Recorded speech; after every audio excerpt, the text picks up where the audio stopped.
उधारवन विधानसभा केंद्र के अस्पताल रोड सार्वजनिक दुर्गा पूजा कमेटी के पंडाल इस वक्त पूरे बराक घाटी में एक अहम भूमिका निभा रहा है। परियों की देश की थीम को सामने रखते हुए देवी प्रतिमा के पंडाल सजाए गए हैं और एक बेहतरीन कला कौशल का चित्र यहां पर देखने को मिल रहा है। भव्य पंडाल, भव्य प्रतिमा तथा अबू धाबी के प्रेम मंदिर के निर्माण को सामने रखते हुए इस कार्यक्रम को अंजाम दिया गया है और लोग आनंद उल्लास के साथ इस अनोखे नज़ारे का दर्शन कर रहे हैं। सभी स्तर के लोगों में खुशी की माहौल है क्योंकि पूरे बराक घाटी में इतने सुंदर पंडाल व इतने सुंदर प्रतिमा या फिर परियों के देश की जो चित्र यहाँ पर रखा गया है बहुत ही आकर्षक और मनोरंजक है। बराक घाटी सहित उत्तर पूर्वांचल के कई क्षेत्र से लोग इसे देखने के लिए जुड़ रहे हैं और लोगों में काफी उत्साह के माहौल है। पत्रकारों के साथ बातचीत के दौरान संगठन कार्यकर्ताओं ने संदर्भ में कई पहलुओं पर आलोकपात किए।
আমি এই আজকের এই আনন্দমুখর পরিবেশে মায়ের শ্রীচরণে প্রার্থনা জানাই উদার বংশ বরাক তথা বহির্বরাকের প্রত্যেকের জীবনে মায়ের আশীর্বাদে সুখ শান্তি ও সমৃদ্ধিতে ভরে উঠুক এবং এই শারদ উৎসব প্রত্যেকের জীবনে আনন্দমুখর হয়ে উঠুক এই প্রার্থনা আজকের দিনে মায়ের শ্রীচরণে জানাই। দর্শক শ্রোতারা বলছেন এবার উদারপন্থের আকর্ষণের কেন্দ্রবিন্দু হচ্ছে আপনাদের হাসপাতাল রোডের পুজোটা, তো আপনার কাছে কেমন ঠেকছে? এটা আমাদের কাছে পরম প্রাপ্তির জায়গা। দর্শনার্থীরা আমাদের এখানে এসে যেভাবে আমাদেরকে আনন্দ দিচ্ছেন সত্যি আমরা আপ্লুত। তাদের সেই সহযোগিতা সাহায্য আমরা প্রতি বছর পেয়ে থাকি, এবারও পাচ্ছি, আগামী দিনও পাবো এবং আমরা সবাই মিলে এই পুজো করব, আনন্দের এই কটা দিন কাটাবো এই প্রত্যাশা রইল। ধন্যবাদ। তুমি এখানে অনেকগুলো পরী আছে, কেমন লাগছে অনুভূতি? ভালো লাগছে। তো কোন কোন জায়গায় পূজা দেখলে? এখানে কি কি দেখলে তুমি?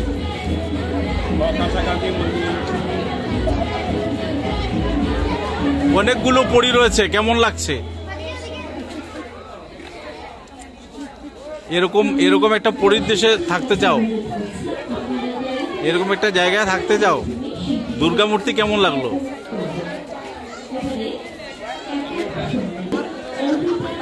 একদিকে যখন মোবাইলের জগতে সমগ্র বিশ্ব বাস্তবিত হচ্ছে, সবাই পত্রিকাচারা মোবাইলের পিছনে জীবন নষ্ট করছে, এমন অবস্থায় উদারবন সার্বজনীন হাসপাতাল ও সার্বজনীন দুর্গা পূজা কমিটির প্যান্ডেলে আমরা একটা ব্যতিক্রমী পুজো দেখতে পেলাম, ব্যতিক্রমী প্যান্ডেল দেখতে পেলাম। হারিয়ে যাওয়ার শৈশব এবং সেই পরীর দেশের স্মৃতিকে সামনে রেখে আজকে এখানটা প্যান্ডেল বানানো হচ্ছে এবং এই প্যান্ডেলে পত্রিকাচারা যেমন আনন্দ উল্লাস করছেন তেমনি প্রবীণ থেকে নবীন থেকে যুবক যুবতী এবং সবাই করছে।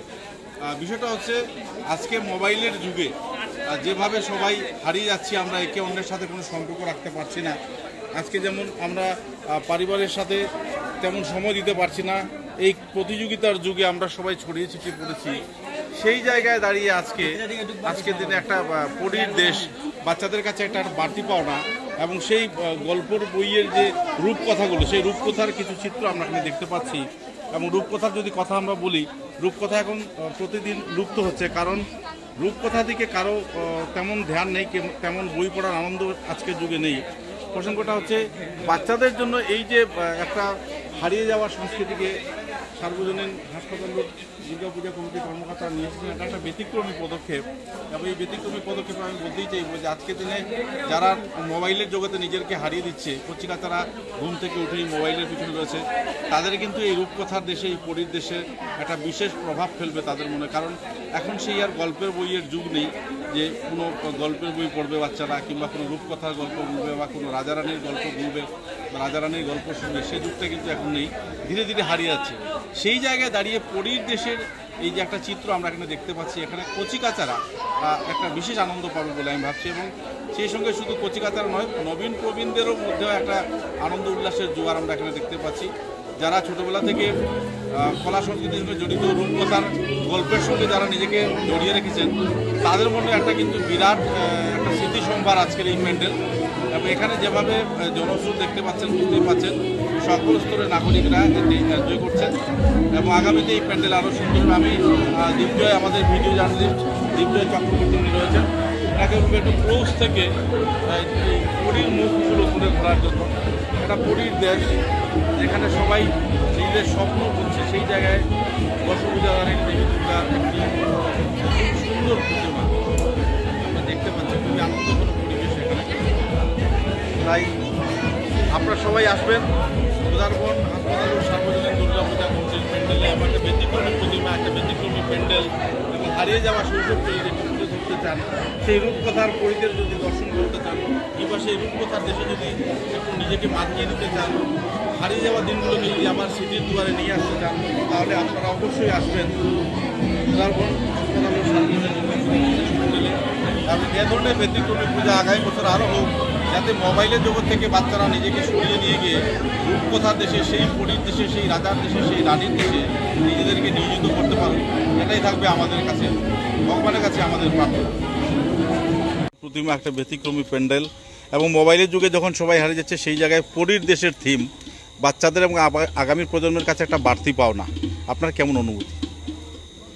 আসলে আমরা সেরকম একটা অনুভূতি পাওয়ার জন্যই আমরা দর্শনার্থীদের মন আকর্ষণ করার জন্য সবার ভালোবাসা সহযোগিতা নিয়ে আমরা এই থিমটা হাতে নিয়েছি। আবার আমাদের যে এবারকার যে মন্দিরটা হয়েছে আপনারা দেখতে পাচ্ছেন, সেটা বৃন্দাবনের প্রেম মন্দিরের আদলে পুরো তৈরি হয়েছে। এখানে বিভিন্ন ধরনের আলোর সমারোহ আছে, আপনারা দেখতে পাচ্ছেন, নিশ্চয়ই দর্শকদের মন টানবে। তাছাড়া আমাদের এই ভেতরের একটা অন্যরকম একটা ব্যতিক্রমী একটা থিম আমরা হাতে নিয়েছিলাম। জানি না দর্শনার্থীরা যারা যারা এসছেন ওনাদের অনেক ভালো লেগেছে যে পরীর দেশ, আমরা সেখানে একটা স্বর্গের মতো করে একটা জায়গা তৈরি করা। কতটুকু পেরেছি আমরা জানি না, সবার সহযোগিতায় যেন আমাদের পুজো, আমাদের প্যান্ডেল, আমাদের সব কিছু আরও সুন্দর হয়ে ওঠে, তার জন্য আমরা দর্শনার্থীদের কাছে। কি কি অনুষ্ঠান রাখছেন সপ্তমী, অষ্টমী, নবমী? আসলে আমাদের প্রতি বছরে আপনারা দেখতে পাচ্ছেন এখনও সাংস্কৃতিক অনুষ্ঠান চলছে। আমরা এই অঞ্চলের সবাই সংস্কৃতি প্রেমী, তো আমাদের 4 দিন ধরেই চলতে থাকবে এরকম নানা ধরনের অনুষ্ঠান, আগমনী, দুর্গার উপরে, পুজোর উপরে অনুষ্ঠান। তাছাড়াও আমি আবার আহ্বান জানাচ্ছি সবাইকে, আপনারা আমাদের সপ্তমী, অষ্টমী, নবমী 3 দিন আমাদের এখানে প্রসাদ বিতরণ করা হবে। আপনারা এসে মন্দির উপভোগ করবেন, আপনারা প্রসাদ নিয়ে যাবেন। আপনার ভালো নামটা? রাজেশ রায়। কী পদে রয়েছেন? আমি একজন কর্মকর্তা। ধন্যবাদ। দাদার কাছে একটা ছোটো জাতি, আপনি তো ছোটোবেলা থেকেই রূপকথার গল্প পড়েছেন আশা করি, সেই জগৎটা কিন্তু হারিয়ে গেছে। আজকে এই পরীর দেশে কিন্তু রূপকথা আবার ফিরে আসছে, এবং এতে আগামী প্রজন্মের বাচ্চারা লাভান্বিত হবে আমি মনে করি। আমিও একজন বাংলা অনেক সাহিত্য পড়েছি, অনেক বছর নরসিংহ স্কুলের লাইব্রেরিতে ক্লাস 5 থেকে 10 পর্যন্তই পড়েছি, সুতরাং সেই জায়গাটা একটা অনুভূতি রয়েছে। আপনার কাছে অনুভূতিটা কীরকম? অনুভূতি তো খুব ভালো। আমি জানি না মানুষের কাছে কীভাবে লাগবে, আমরা কতটুকু তুলে ধরতে পেরেছি, এটাই হলো কথা। বাচ্চারা লাগে এটা খুবই উপভোগ করার জিনিস। হ্যাঁ, পরীর দেশ বাচ্চাগুলোও তো বলছে হ্যাঁ অনেক সুন্দর, বাচ্চারা খুব খুশি। আজকে যতজন এসেছে মোটামুটি দেখেছি বাচ্চারা খুব খুশি। বল দো বাচ্চা, हम लोग को बहुत अच्छा लग रहा है। अच्छा लगा है, बहुत अच्छा लगा। एक अहम सवाल है यहाँ पर, आज के ज़माने में जो लोग हैं मोबाइल के पीछे भाग रहे हैं, बच्चों से लेकर सभी जन्म के 2-3 महीने या 6 महीने बाद से ही मोबाइल के शिकार हो रहे हैं। लेकिन यहाँ पर एक जो पुरानी रूपकथा का माहौल है, परियों की देश या परियों की रानी, राजा रानी, ये सब वापस लौट के आ रहा है, तो आपका अनुभव क्या है इस बार? देखिए, ये तो सब हम लोग इसी के लिए इसको जो थीम जो रेडी किया गया है, हम लोग इसी के लिए किए हैं कि जो मोबाइल है, ये है, जो बच्चा मिसगाइड हो रहा है, अगर ये सब बच्चा देखेंगे तो इनको इतिहास का जो है वो सब इनको मालूम चलेगा, ये कि पहले क्या था और क्या हम लोगों को देखना चाहिए, क्या नहीं देखना चाहिए, ये सब चीज़ इन लोगों को ज्ञान में, ये नॉलेज में। और यहाँ तो देखने का बहुत कुछ ही हम लोग किए हैं और इससे सोच रहे हैं कि आगे और चल के और आगे बढ़िया कर सकें हम लोग। धन्यवाद सर। आपका पूरा नाम? प्रताप सिंह। धन्यवाद।